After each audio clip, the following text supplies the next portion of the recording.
Andres here. I'm an SDET, currently working at Advancio with over 8 years experience in the QA world. I have worked in industries like healthcare, insurance, banking, logistics. I have coordinated multiple teams for manual and automation testing efforts, and that is a little bit about me. Welcome. You. Thank you so much for being here today. So we're going to be talking about intro to SDET and how it fits into the software development lifecycle. SDET stands for Software Development Engineer in Testing. But before we get started, let me tell you guys a little bit about the house rules, okay? So first of all, this session is being recorded, okay? And you guys both the recording and the presentation via email. So if you see something you like, you want to rewatch whatever was discussed today, please feel free to share the information with friends if you want to share that and go back to the information and kind of look it over. Also, a survey will go out. This is all an effort for us to make the webinar better. So any positive feedback, any negative feedback, any constructive criticism, please make sure to fill the survey out. And we'll try to implement that. We really want your participation and engagement. So Andres is going to be kind enough to answer any questions that you might have at the end of his presentation.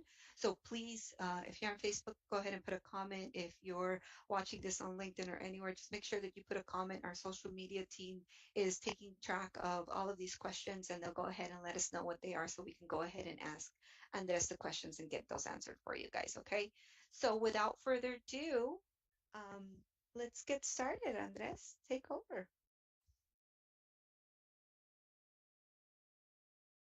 Uh-oh. Did he freeze? Hi, Andres. I think we got freeze, right? Can you hear me? Yes. Yeah. Okay. Yes, Oh, yes, yes. we need to talk about first about Advancio. You forgot that. I Um, did. Go no ahead, worry, no Carlos. worry. Welcome everyone. Let me talk about our company. Advancio is a software development and IT consulting company based on the beautiful Los Angeles, California. We help fast-growing companies to hire technical talent by offering them access to our global talent pool filled with top-notch hand-selected engineers by Josie, Andres, and maybe myself. Uh, and we strive to be above all experts in tech, and we hope you enjoy today's content with us. Thank you, Carlos. All right. So now that you know a little bit about the company, you know a little bit about me, you know a little bit about Carlos, my co-host, and Andres, our teacher and mentor today, we're going to go ahead and hand it over to you, Andres, so you can go ahead and give us the content. Yeah, sure. The itinerary today is going to be we need to understand first what is SDLC, the software development lifecycle. What is the difference between manual testing versus automation testing? The types of automation exist, responsibilities of a SDET team member. Where should I start for automation? How does it fit with the SDLC? How to select an automation tool or framework, what should not be automated and what should be automated, and what is important of automation process. So, okay. So first of all, what is the software development life cycle? um, in shortcut, it is a structured sequence of stages in software engineering to develop the intended software product. Uh, in To give an example, guys, if you have a client that have an idea in mind and wants to develop a software product, there's gonna be these stages so we can get that product done.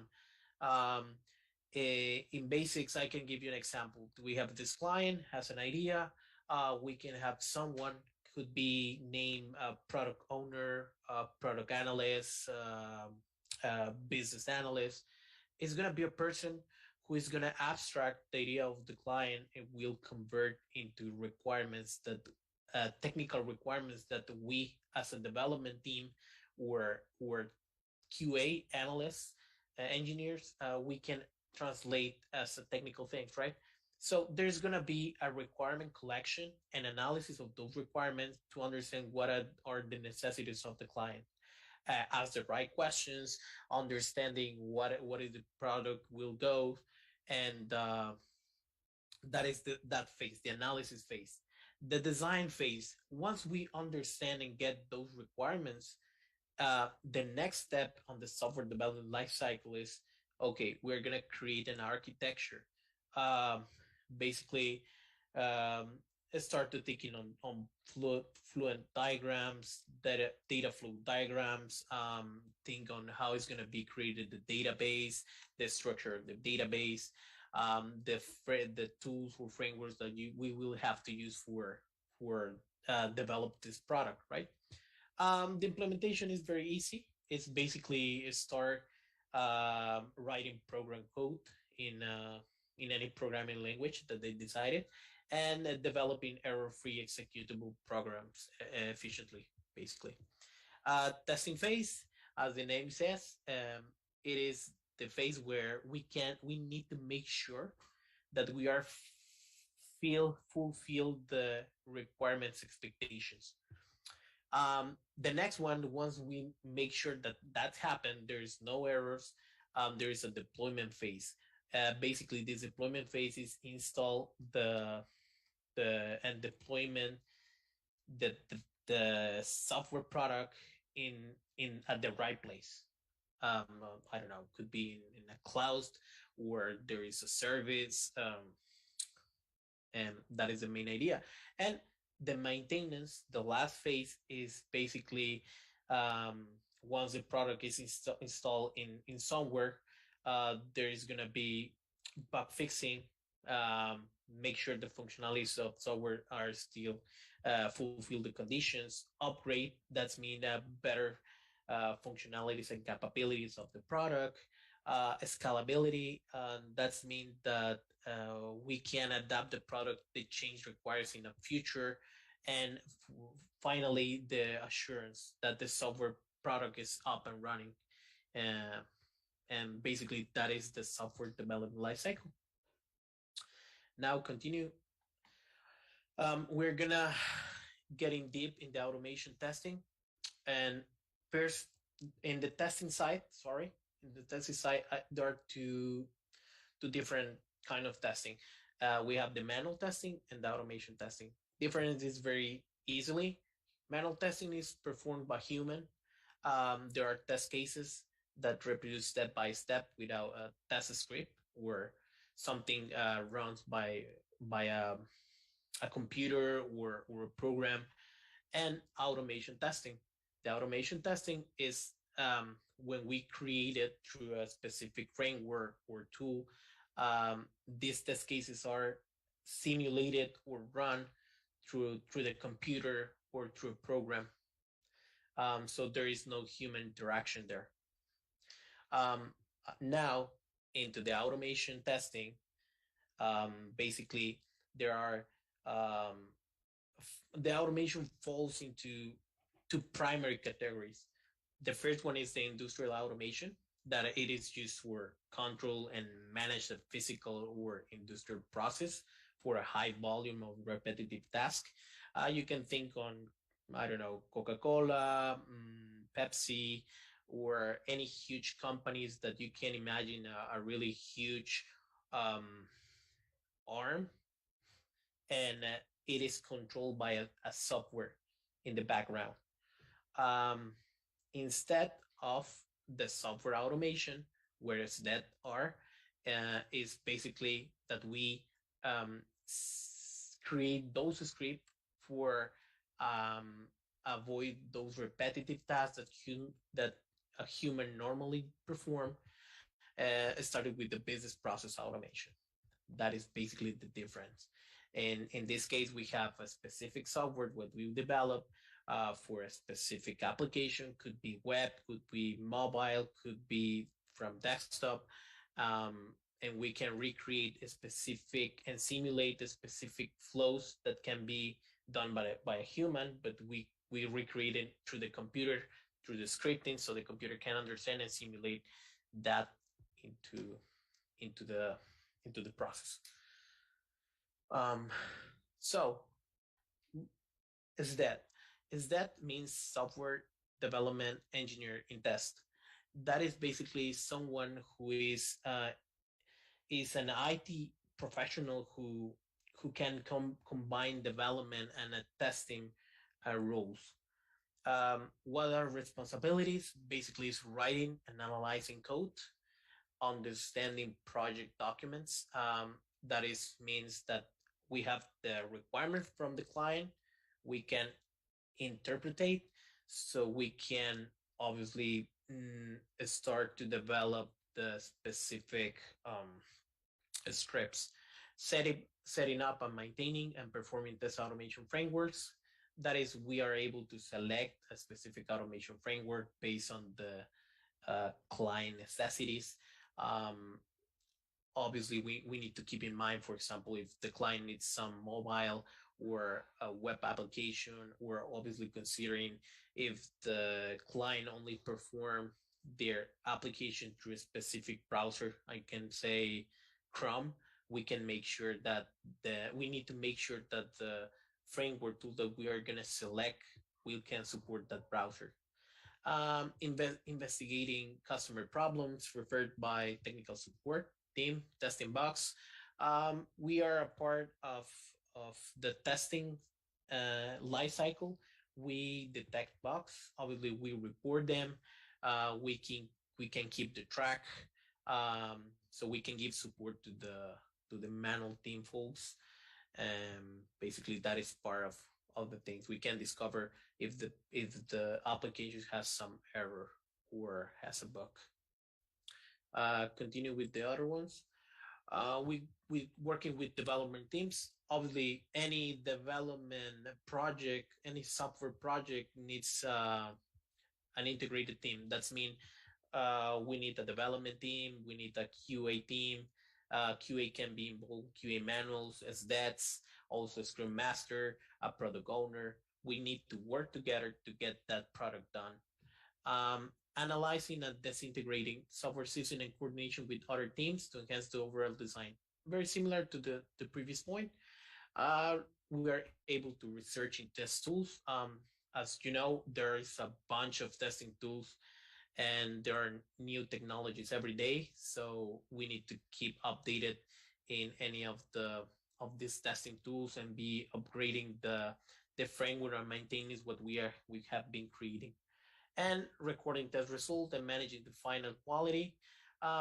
This is part the of a specific process in the quality that I will explain in the next slide.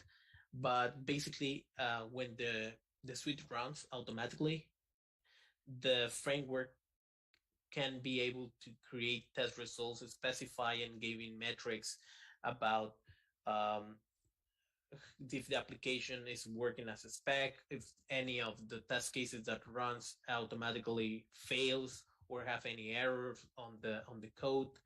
Um, Basically, that responsibility is check that test result and obviously give metrics to the client to see how the things are going, and also so we can understand, we can report bugs if they are existing on the system. Um, Continue to that. Where should I start for automation? There are 6 phases. Define the scope, select the automation framework or tool, um, plan, design, development, test environment setup, test execution, and maintenance. Define the scope basically starts when analyzing the requirements. We need to understand what are the client needs. We can start an automation based on the front end. We can consider start an automation based on the back end, or probably the client only wants to check the UI, the responsiveness. Um, that is that is the phase. We need to understand what are the client needs. The second, once we understand the client needs, we need to select a specific automation framework that could fulfill those necessities. We need to keep a couple of points in mind. Obviously, the support, the documentation of the framework, and but basically is when we are going to select the framework and the program language that we are going to use. The third phase is plan, design, and development. Plan basically is what and how we're going to test the things. And development basically means that we are going to start the writing code.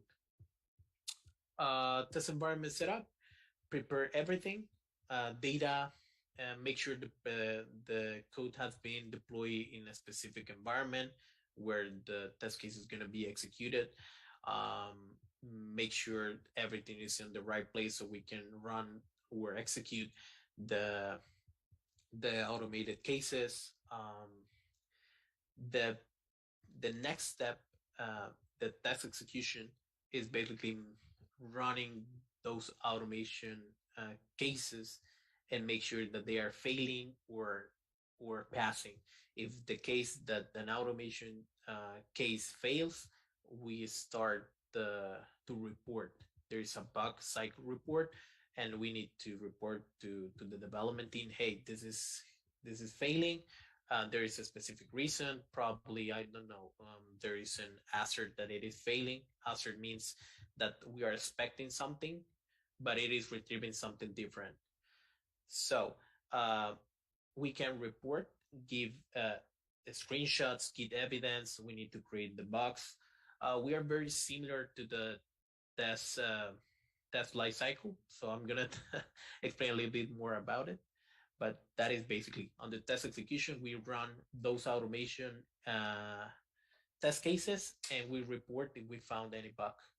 And maintenance basically is keep updated our test cases, make sure the framework also is updated with the most recent upgrades, and basically um, be aware with the client if there is any requirement change. We updated the specific test cases.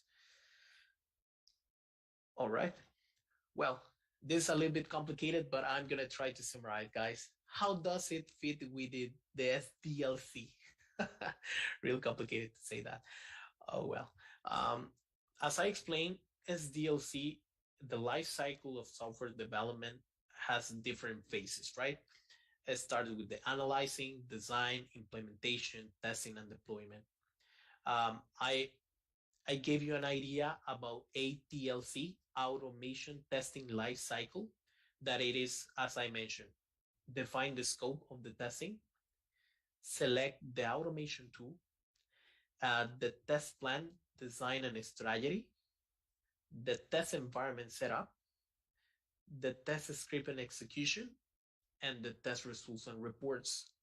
But here there is another one, uh, another life cycle, the software testing life cycle, where friends, the manual friends, are. So they have something very very similar to us. They have the requirement analysis. They have the design. Test analysis is test planning, basically. Test case development, environment setup, test execution, and test closure. The requirement analysis, as the name says, is understand the requirement, ask the right questions, and start to think how they're gonna test those requirements. The test planning or test analysis is when they are start to think what are gonna be tests and how we're gonna test it. Define the risk, the objectives, uh, the QA scheduling of the test activities. The test case development is basically start to the test design, start to create the test cases, specifying the step by step, create their test suites, where they are gonna put all those test cases. The environment setup is the same. They are gonna make sure that the data is right there, that the changes have been deployed in QA environment, if there is, or development environment, or any environment they have to work on. Um, Once they make sure that everything is on the right place, they can start the test execution of their test cases, and finally, oh, and in this test execution, they also can report bugs if they find anything that could be impact the system, and can also close bugs. And the test case closure is basically uh, make sure that there is no bugs, there are test results, give a summary of the test cases and all the test activities. Once you understand SDLC, STLC, and ATLC, how does it fit? We can start from the design and analysis. The first phase of SDLC is analysis, and we can start manual and automation can start from the analysis. Why? Because the first of all, we need to understand what the client needs. That is very important. So we can start together on that, analyzing what it needs. For example, um, for the manual guys, they need to understand, okay, this is gonna be this is gonna be test. What are gonna be tests? If they have question about those requirements. And for example, us as automation guys, we start to think, okay, we have this kind of scenarios. We can start to think if we can cover through the front end, through the back end, or okay, what we cover. We can work together with the manual guys to start to determine that the scope of this automation.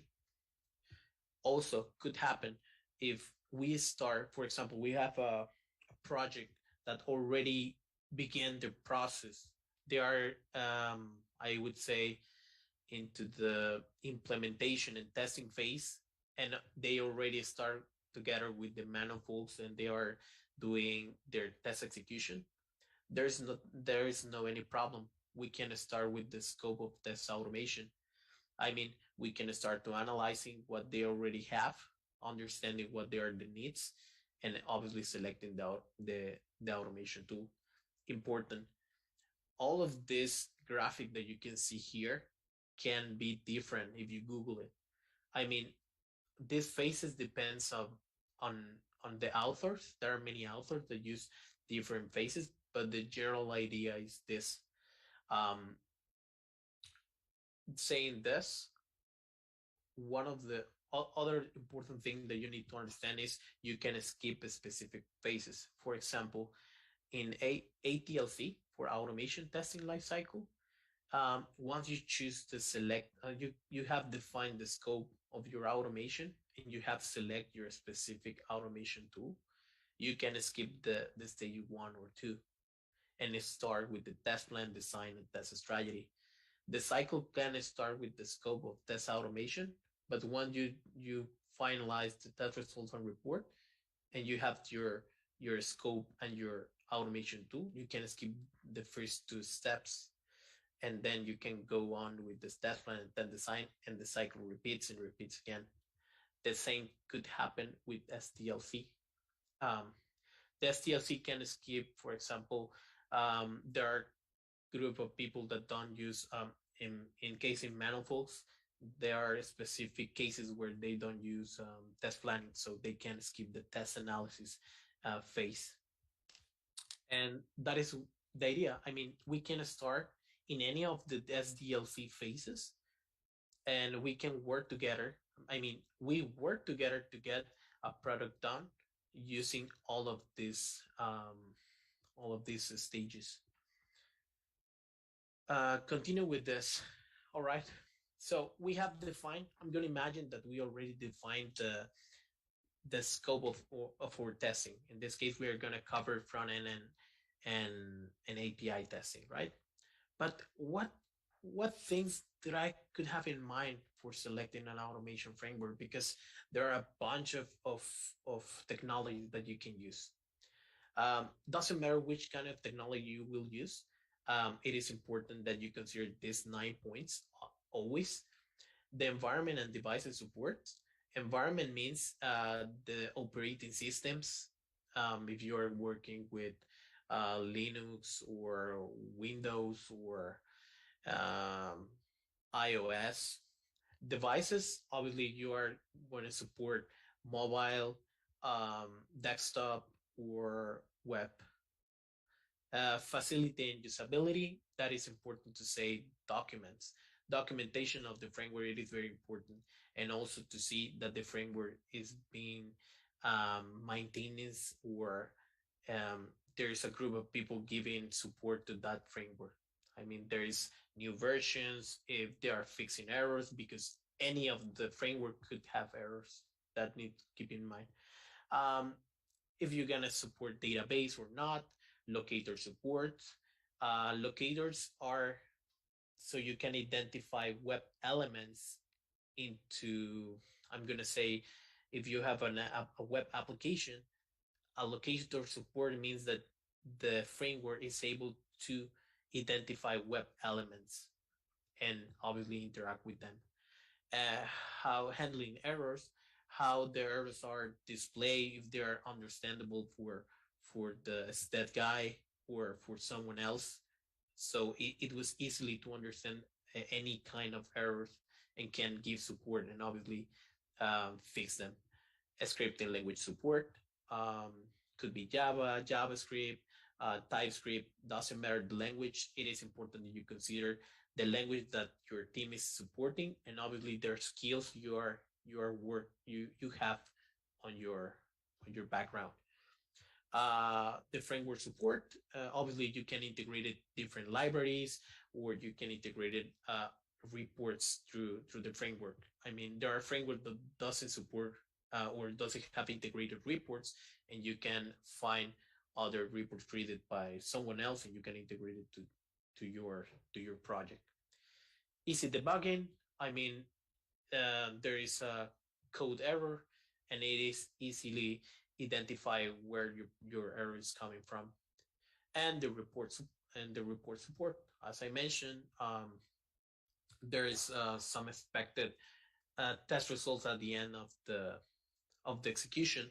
So some of these frameworks give us some reports to get metrics like the test execution, how long takes the test execution, how many fails, how many pass, give us graphics so the client can see in a percentage how many of the test cases are failing and how many of the test cases are passing.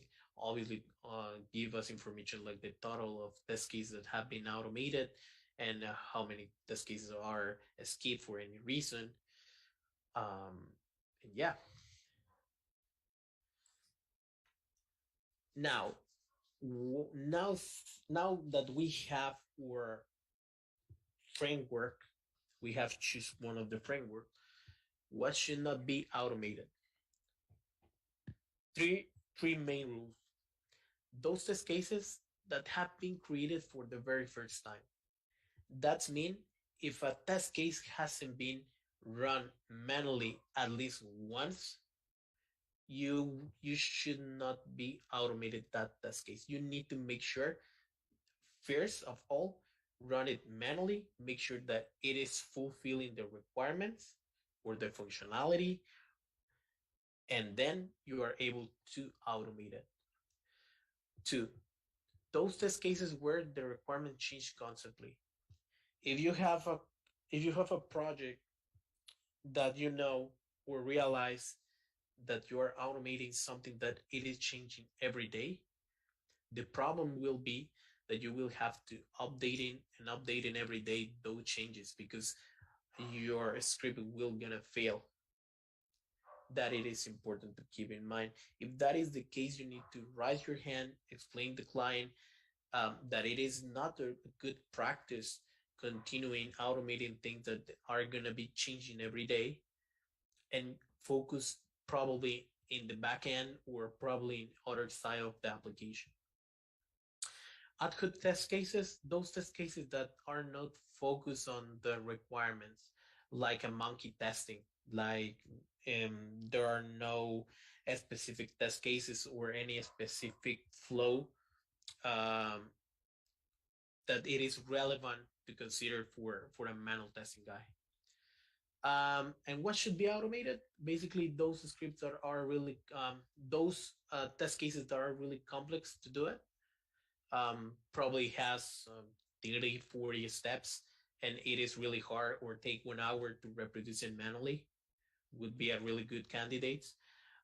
Those test cases that are constantly repeated and repeated, and also those test cases that can consider very relevant. I mean, there are really necessity, like cover the main flow of the application, like fulfilling a specific forms, and you get a specific results into the specific um, conditions. And what is important of the automation process? Cost reduction, improve quality, increase speed, reduce risk, improve scalability, and no human intervention. Um, the goal rule here is never consider the manual testing. The manual testing mustn't be skipped for any reason. And as that guy will not replace a manual guy. That could not happen in any sense. There are projects that I have working on that there is that guys running manually things. We're like hybrid. I mean, we are doing manual testing and automation testing. And that could happen, yes, but we always test manual testing first. That it is important. And well, that's it from me, guys. Not sure if you have any question. Absolutely. So thank you so much for all of that content. Extremely interesting. Difference between manual testing and software development, or automation testing and software engineering for testing. So hopefully you guys enjoyed that content, and we have some questions. Our very first question here is: what are the responsibilities of a manual tester in the automation lifecycle? If What are his responsibilities?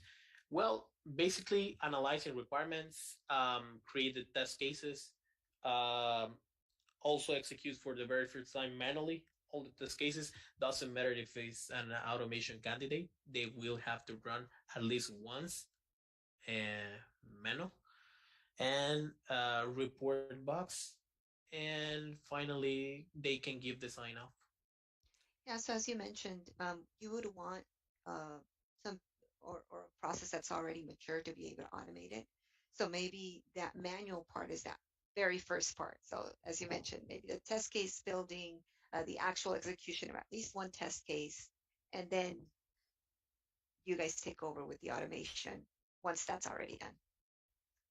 Yes, for sure. I mean, they are really important part of our process because an example in my team, we have some manual folks and they identified those automation candidates.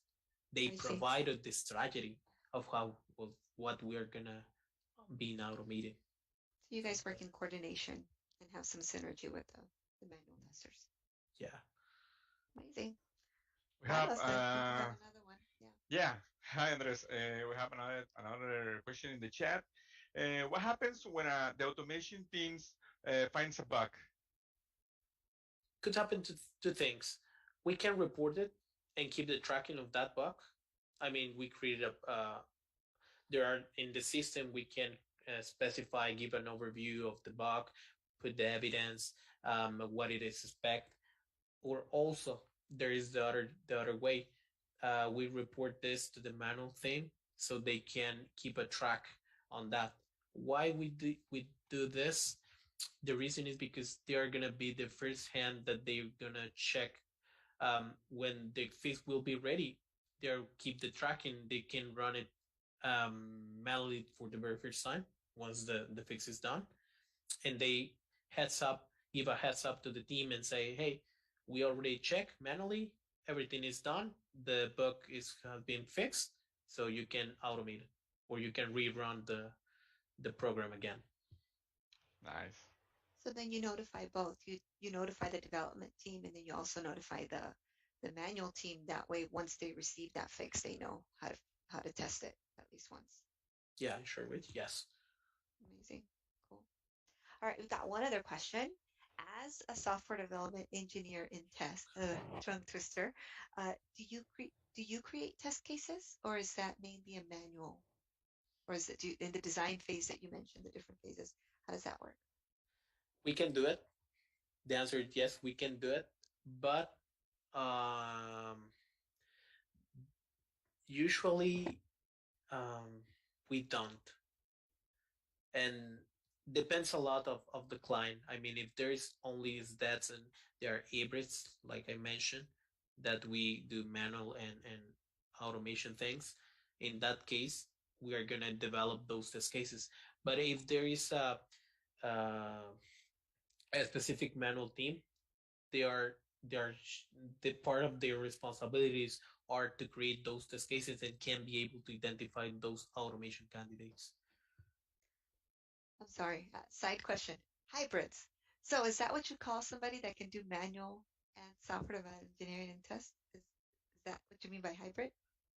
Yes. Cool. Learned something here. Tip of the day, hybrids. Sounds Uh, good. I know it sounds really cool. You mentioned in the slides that Mhm. there is a in this team there is like a team of QAs and like a manual and the team of SDETs. How is this relationship between them? How they can work together in the team? Well, that is a really interesting question. Well, could be repetitive, but they are they are the first face to face with the testing, because Like a they front line, like yes, correct. What I mean with this, they analyze with us, but they start to create the test cases that we are gonna cover. That it is important to say. So they are start throwing the manual thing, the manual stuff. They are started checking uh, that the things are on the right place, so we can start with the process. Because if they identify there is any bug, well, there is no case that we run that automatically, right? We need to wait until they verify that everything is on the right place, so we can start to create those specific test cases. For example, my team is focused on create a regression testing. What is a regression testing? We cover the main functionality of the system. We need to make sure that the main functionality is working. We not focus on edge cases like what happened if you small size the screen and the button is outside of the screen, right? Things like that we do not cover. Where make sure, for example, we fulfill a form, we fill a form and click submit button, we are routed to specific page. That kind of things we cover that kind of thing, functional things. um for example, if the manual guy start creating, okay, hey Andres, you will have to fill form, but keep that in mind that there's going to be some required fields. So they describing those test cases step by step, what I need to do to create my script. So how we gonna how we work together? The answer is they give us what we need to automate. okay, nice. That's a perfect segue for our last question on this. Very last question of the day.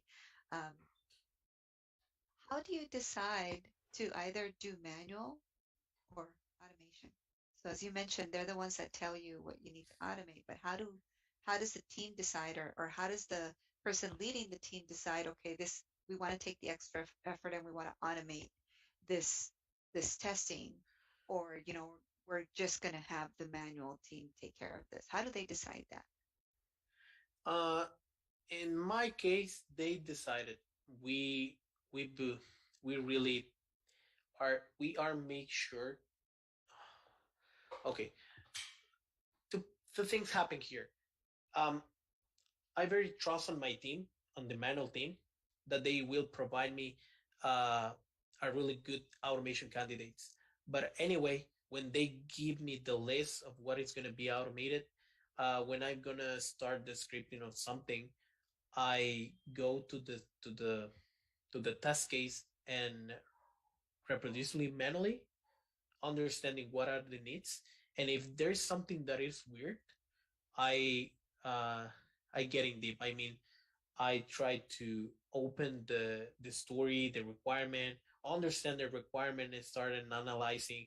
Okay, this could be a really good candidate. We are focused on what we really need. Happens, but this is very an edge case because it is only when I see something weird on the test case. Could happen, yes, but it is part of the job. I mean, I am able to analyze a specific requirement and obviously create test cases. That's why when I see something weird, I can say to the manual guy, hey, I checked this PBI. The PBI functionality is is probably focused on a different thing, and the test case is focused on other side. So we can work together to redo the test case, and then we can automate it. So there is some coordination together to get the quality to make sure the quality is fulfilled for the client. Okay. So there's, I'm assuming there's a couple of parameters that they look at for them to be able to suggest a test case to be able to be automated. All right, perfect. Well, thank you, Andres. That's our show. That's our content. Hopefully, you guys enjoyed it. I want to thank everybody who attended the webinar, everybody who joined us virtually. Thank you, Carlos, for my virtual husband for joining and co-host. Thank you, Andres, for that content. We know that it took time for you to design it and for these wonderful. You did very well. A lot of engineers usually are very shy. So you did just fine. Um, uh, so thank you so much. Remember to share, like, subscribe if you like what you've seen. Thank you guys, really appreciate it. Yeah, no worries. Carlos. Lastly, guess what, everyone? We have job openings. So if you are a .NET, React, Java, BI developer, a Scrum Master, and you like an environment where you can embrace your uniqueness and keep growing, Advancio can be for you. Visit advancio.com/job seekers and learn about all the available roles that we have for you. And if you know someone who is interested in these kind of positions, share with them the website.